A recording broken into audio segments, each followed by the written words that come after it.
আব্বা সব চাই না গেছে, আমরা জোর করে বিয়ে দিতে চাইতেছি। আমার পক্ষে অন্য কাউরে বিয়ে করা সম্ভব না। তাইলে এখন আরে আমি তোমার লাইগা পালাইতেছি, বিয়ে করবা আমারে? হ্যাঁ নাকি না? নালে কিন্তু আমি নাই। টাটা, গুড বাই, আমি চললাম। এতক্ষণে আসছো তুমি? মানে আপনি আরেকটু হলে টেনশন আর ভয়ে আমি মরে যাইতাম। কই গেছিলেন? একটু জরুরি কাজে, বসো। এতক্ষণ লাগে তোমার নাস্তা করতে? আমি তোমার লাগে নাস্তা বানাই নিয়ে আসলাম, পরোটা আর মাটন, আমার হাতে তৈরি। হ্যাঁ, এই এলাকার মধ্যে বেস্ট। আচ্ছা, তোমার হাই প্রেশার নাই তো? মানে কোনো প্রবলেম হইব না? প্রবলেম নেই। এই তোমার ঘরে দরজা আটকায় না কেন? তোমার বাবা দরজা ঠিক করে নাই, আমার কি দোষ? ঠিক আছে, আমার বাপের দোষ দিতে হইব না। হ্যাঁ, আমি কি তোমার দোষ দিছি? না না, এবার তুমি আমারে বলো আমি কেমনে টাইল দিব? ব্যবস্থা করতেছি। এই শোনো, তুমি কিন্তু ভুলে এই রুমে আসবে না, টাকাই পাব না। চাপ খাওয়ান শেষ করো। ওই লুচ্চা বাতাস, খালি পর্দা ওরে। কেমন লাগতেছে আমারে? সুন্দর। খালি সুন্দর না, কইবা অনেক সুন্দর।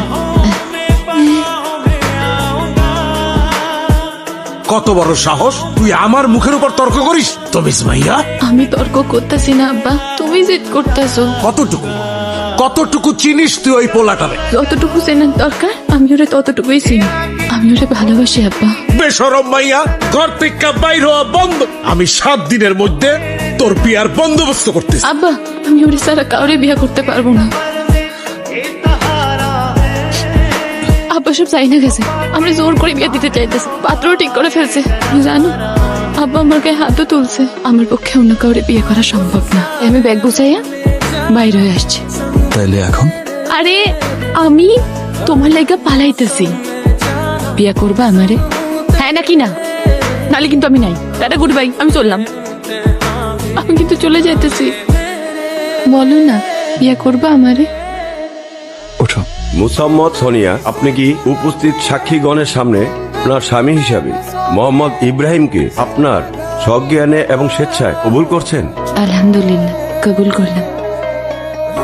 আল্লাহ আপনাদের মঙ্গল করুন। আমি তোমারে অনেক ভালোবাসি সোনিয়া। আচ্ছা, বিয়া করার সময় তো তোমার গলায় শুকাই গেছিল। আজকের দিনটা আমার জীবনে একটা বিশেষ দিন, কারণ আজকে আমি তোমারে মর করে পাইছি। সময় আমার কি বল। আমি আসতেছি সোনিয়া, আমি একটু বাইরে থেকে আইতেছি। তুই আজকে দিনও চলে যাবা?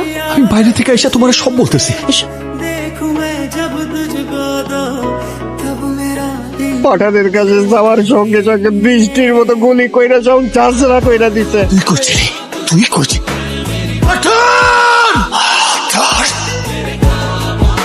আমি যার সাথে ব্যবসা করতাম, যে আমার হাতে ধরে ব্যবসা